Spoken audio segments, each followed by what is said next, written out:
Après des années d'attente, de sagas avec plus ou moins de succès, nous y sommes enfin.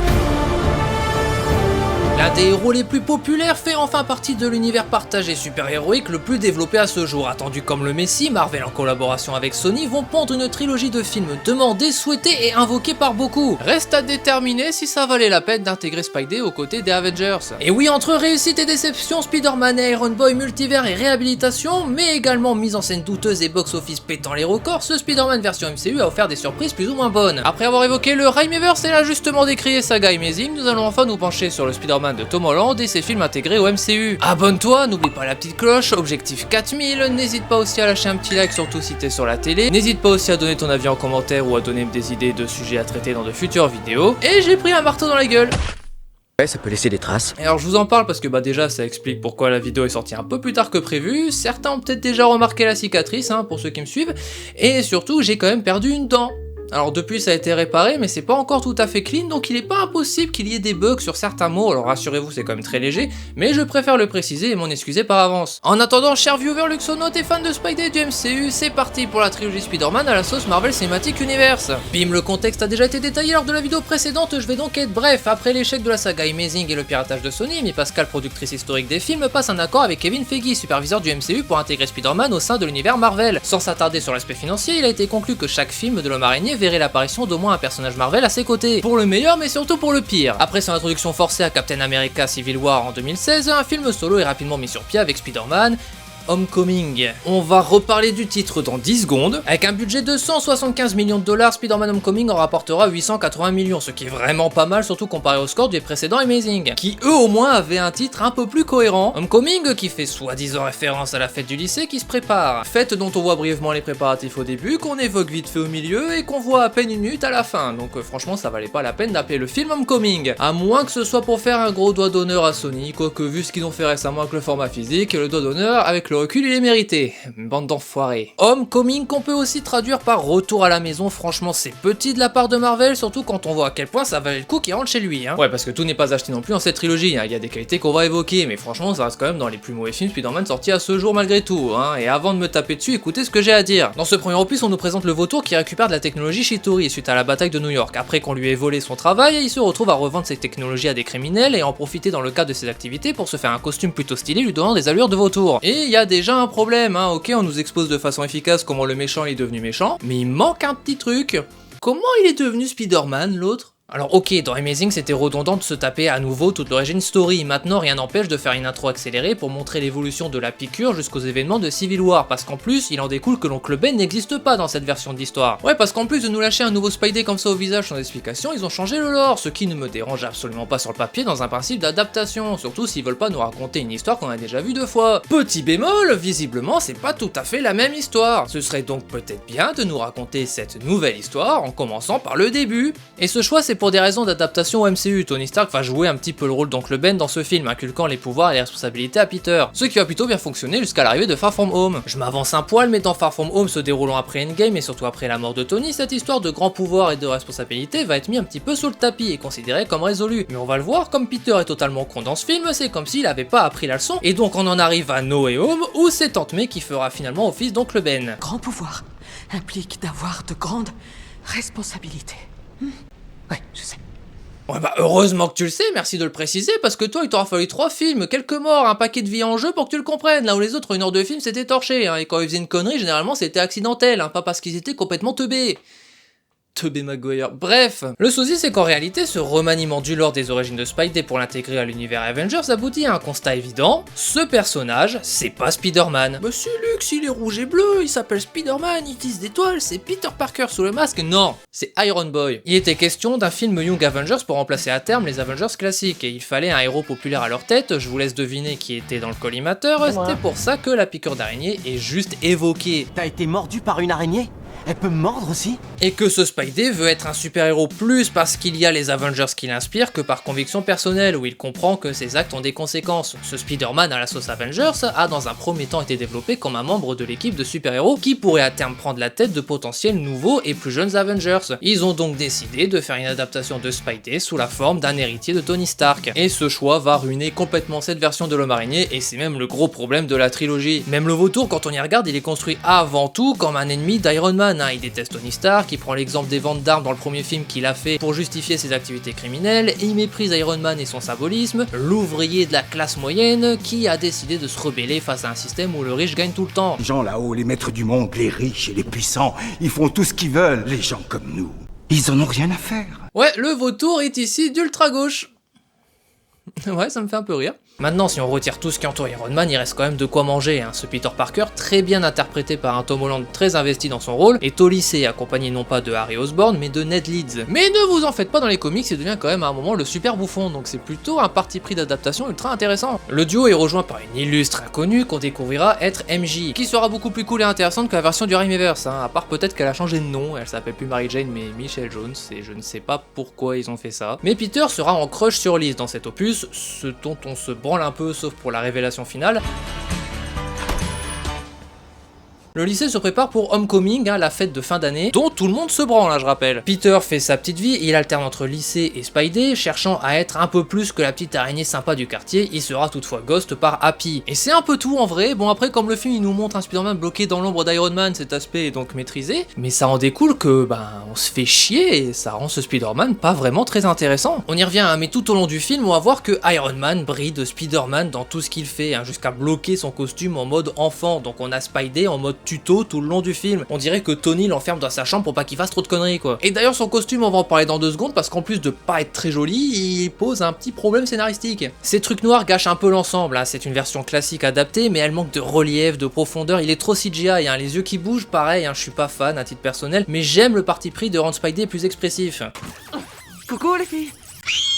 Ok, Spider-Man qui fait peur à des gamines en pleine nuit qui dorment dans une tente. Bref, cette scène est perturbante. Maintenant, on a aussi l'aspect électronique du costume, hein. Beaucoup trop technologique, hein. Ce Spider-Man est trop assisté. Tu m'étonnes qu'il a mis 3 films à comprendre qu'il était con, le mec. Il a un costume haute technologie pour défendre un quartier de vol à l'étalage. C'est comme si tu donnais un bazooka à un mec pour affronter un chihuahua. Tu m'étonnes que quand il a vu des trucs plus dangereux, il y est allé. Le mec, il doit se faire chier autant que nous à le regarder. Le moment où ça devient intéressant, c'est quand il se retrouve avec son costume de base, hein, sans technologique, sans boost, juste lui, ses pouvoirs, sa bite et ses lance-toiles. Il va devoir réfléchir, se surpasser, prendre les bonnes décisions et comprendre que lorsque t'as des pouvoirs tels que les siens, il faut savoir prendre ses responsabilités quand c'est nécessaire. À croire finalement que ce Spider-Man aurait été plus intéressant sans la technologie de Tony Stark. Vivement Brand New Day. Franchement, le développement de Spider-Man est à moitié foireux dans ce film, hein, parce qu'encore une fois, il apprend pas à devenir Spider-Man, il apprend à devenir un Avengers et surtout un héritier de Tony. Heureusement toutefois, le film a une grande réussite à son actif, le méchant. Et en même temps, avec un Michael Keaton dans le rôle, heureusement qu'il sauve le film, hein. Intention du méchant clair, design simple mais très efficace, on le voit menaçant à plusieurs reprises, la révélation comme quoi c'est le père de Liz, on en parlait tout à l'heure, tu pouvais le voir venir, hein, mais si t'es comme moi et que t'es un peu bigleux, t'as été agréablement surpris de cette liberté d'adaptation. Il y a aussi la discussion dans la voiture, hein, à ce moment-là, avec la lumière verte du feu rappelant la couleur d'origine dans les comics, et la tension provoquée grâce au jeu de Keaton qui vraiment est très bon dans ce film, où il fait bien comprendre qu'il faut pas le prendre pour un pigeon, et en même temps c'est un vautour, c'est donc plutôt normal. Ce qui est d'autant plus frustrant, c'est que la mise en scène n'arrive pas à la cheville de l'interprétation, hein, c'est plat, on avait l'opportunité d'avoir des scènes de combat en voltige,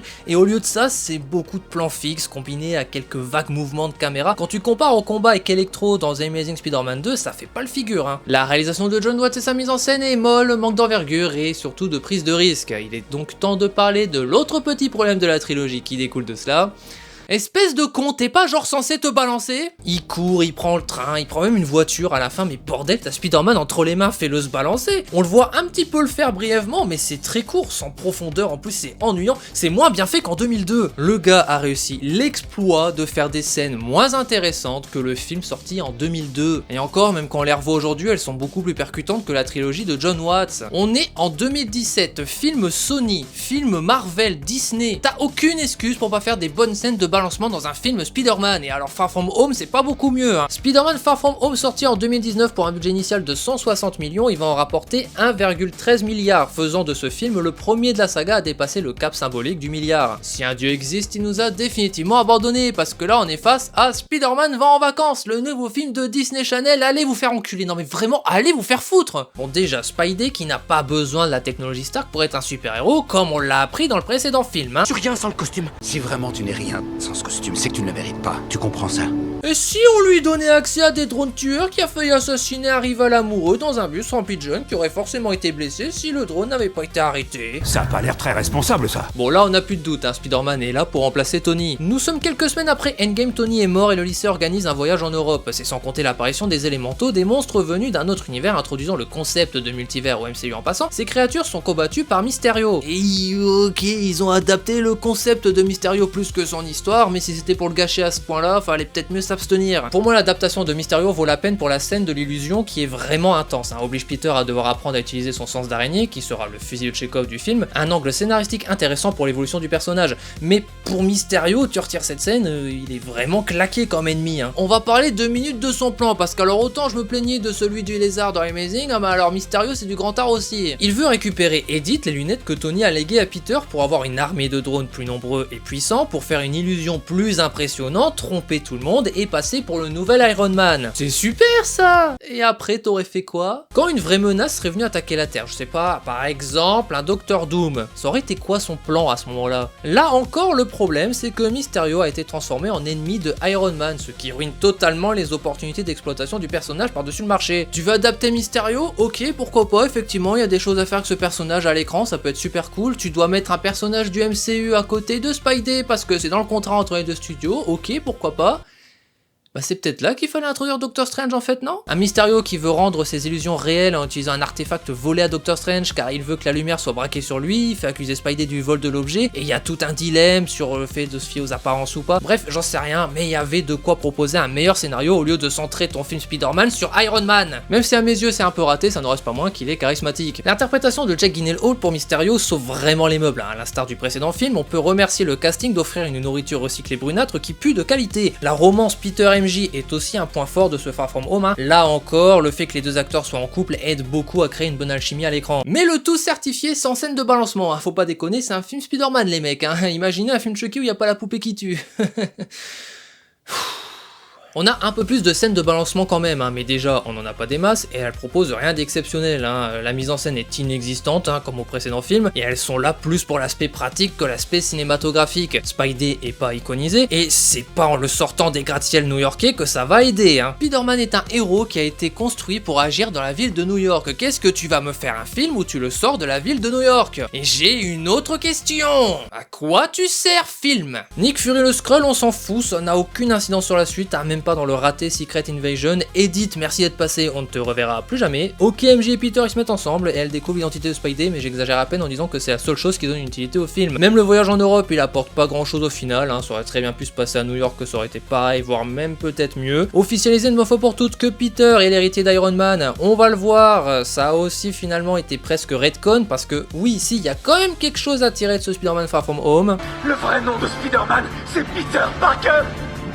Je vais pas vous mentir, je voulais refaire une vidéo sur Spider-Man No Way Home, et tel Mysterio, je vous ai donc un petit peu berné puisque nous sommes bien plus dans une vidéo sur Spider-Man No Way Home que sur la trilogie en elle-même, sauf que je pouvais pas esquiver les deux premiers films. J'en ai déjà parlé il y a 3 ans, mais bon, c'était la première version du format, je pense que je peux faire un petit peu mieux aujourd'hui. Nous allons donc enfin pouvoir parler du vrai sujet de cette vidéo, Spider-Man No Way Home. Le film est sorti en 2021 pour un budget de 200 millions, il va exploser une nouvelle fois le record avec 1,9 milliard de dollars, presque 2 milliards au box-office mondial, c'est vraiment colossal, un meilleur film de la franchise, plus grosse réussite pour un film Sony, et surtout l'un des films les plus rentables de l'histoire du cinéma. Sans compter que 2021 n'a pas été une année facile pour le cinéma, on sortait de la pandémie et les salles de ciné ont eu du mal à être rentables cette année-là. Spider-Man No Way Home est aussi le film qui va donc relancer un petit peu les salles de cinéma, et sans oublier l'ambiance de dingue qu'il y avait dans les salles les premiers jours. C'est la meilleure séance de toute ma vie. Ce film a réalisé le fantasme ultime attendu depuis des années, réunir les 3 Spider-Man live action à l'écran, ce qui au vu du passif entre les studios et les acteurs n'était vraiment pas une évidence, hein. C'était vraiment une folie, hein, et Spider-Man No Way Home a fait monter la sauce pendant un an sur l'apparition supposée de Tobey et Andrew. Ce qui avec le recul était plus qu'évident qu'ils seraient dedans, hein, parce que sinon la déception aurait été vraiment énorme et je pense qu'ils se seraient bouffé une shitstorm de l'espace. Pourtant à l'origine c'était un tout autre scénario qui avait été mis sur la table, hein, prévu pour être une suite classique à Far From Home avec notamment un Kraven en chasse de Peter. C'est l'angle multivers qui sera finalement choisi suite au succès de Into the Spider-Verse, sans compter que du côté MCU cette porte porte a été grande ouverte depuis Loki, et l'histoire aujourd'hui abandonnée autour de Kang. On sera d'accord pour dire que ce film a mine de rien marqué notre époque, hein. Reste maintenant à savoir ce qu'il en est réellement. Faisant office de suite directe, Spider-Man No Way Home est aussi nostalgique que le scénario est catastrophique. Et mon dieu que ce film est nostalgique. Bon, après le retour de J.K. Simmons dans le rôle de J. Jonah Jameson, les New-Yorkais attrapent MJ car elle est la copine de Peter Parker. La copine de Spider-Man? C'est toi la copine de Spider-Man? Depuis quand Peter Parker est connu au point où les gens savent qui est MJ? Et ça va être ça tout le film, hein. Que des facilités scénaristiques camouflées par la nostalgie, le sort de Strange par exemple. Tu n'as même pas songé à plaider ta cause auprès d'eux avant de venir me demander de lobotomiser la Terre tout entière? Bah ouais. Le sort en lui-même aussi, hein, où Peter ne donne pas les bonnes instructions à Strange, hein. Dr Octopus qui demande à ses tentacules de lui obéir alors que justement dans Spider-Man 2 c'est elle qui le contrôle, d'où la raison de sa corruption et accessoirement de ce pourquoi Peter doit refaire une puce. Pourquoi Otto Octavius, ça vous fait rire bordel? Ton costume est repeint, pourquoi tu reprends pas celui de Homecoming? À quoi sert le lézard dans ce film, sérieux? Pire que dans Amazing Spider-Man où il servait déjà pas à grand chose. À quel moment Max Dillon est aussi cool? C'est un geek coincé en manque de confiance en lui qui devient un sbire de Harry Osborn à la base. Il t'est arrivé quoi? La dernière fois, tu avais les dents tordues, des lunettes et le crâne dégarni. C'est pas en le soulignant sans donner aucune explication que ça en fait une cohérence scénaristique, hein. Soigner les méchants alors que ça ne va pas les ramener à la vie et qu'ils seront toujours morts coûte que coûte, pourquoi foutre du coup? Ça revient à mettre un pansement sur une jambe de bois, puis même là, ils ont même foiré la cohérence, le lézard est soigné avec une fumée verte. Alors que bah c'est la bleue qui soigne normalement. Pour le coup ils ont pas vraiment d'excuses parce qu'à mon avis par ordinateur changer une fumée verte en fumée bleue ça doit pas être le truc le plus complexe à faire. Ned sait utiliser l'anneau de Strange alors qu'il a fallu des mois ce dernier pour le maîtriser. Ta gueule c'est magique. Pour le coup la phrase est hyper appropriée. Tout le monde sait que Norman Osborn c'est le bouffon vert, hein, c'est nouveau ça vient de sortir et d'ailleurs c'est pas des méchants au courant de l'identité de Spider-Man qui devait venir du multivers parce que Electro il a pas l'air très au courant. Electro au courant.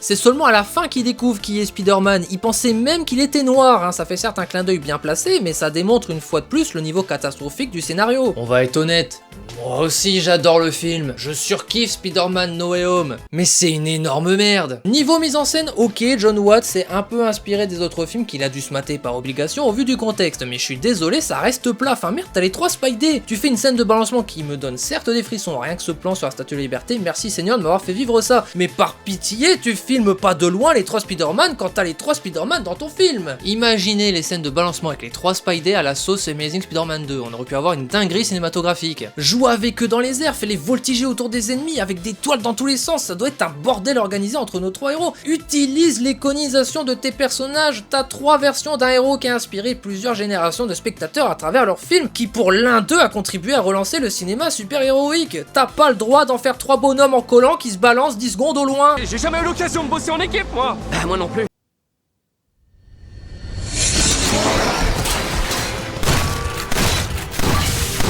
Lâche-toi! À quoi?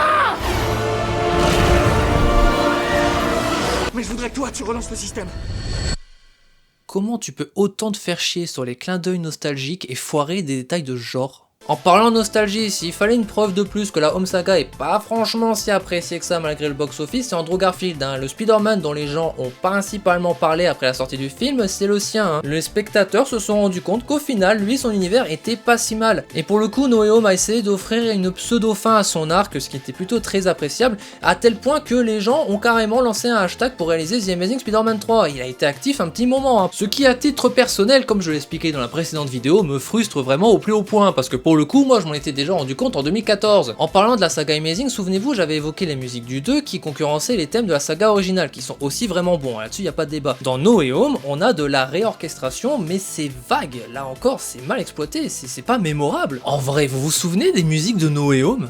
Non mais sérieusement, ou des musiques de cette trilogie en général, alors ok, le thème de ce Spidey, reprise de la série des années 60, il reste en tête, bien que je trouve dommage que ce ne soit pas original, au moins il reste en mémoire, mais c'est la seule de la saga, hein, me dites pas le contraire. Tu peux éventuellement retenir le générique de fin d'Homecoming, mais bon c'est pareil, ça compte pas, c'est une musique des Ramones qui d'ailleurs, pour anecdote, ont fait une musique sur Spider-Man. Hein. Comment vous avez pu rater une telle opportunité ? Pour en revenir à No Way Home, t'as déjà repris un morceau connu de la vieille série des années 60, mais ça te vient pas à l'esprit de refaire les thèmes de Sam Raimi et Mark Webb. Et en même temps, y a pas beaucoup de moments où ça aurait pu être utilisé, comme les Spidey sont peu iconisés, enfin je veux dire, ils sont quand même réapparus dans une cuisine. Coucou. Après je dis pas, hein, la scène me donne des frissons à chaque fois, mais ils ont fait quand même réapparaître deux Spider-Man, hyper mythiques, hyper iconiques, dans une cuisine. Ce Spider-Man No Way Home est blindé de problèmes et pourtant c'est le meilleur de cette trilogie. On a un film vraiment centré sur Spider-Man qui doit, une fois de plus, assumer et apprendre que Grand pouvoir implique de grandes responsabilités.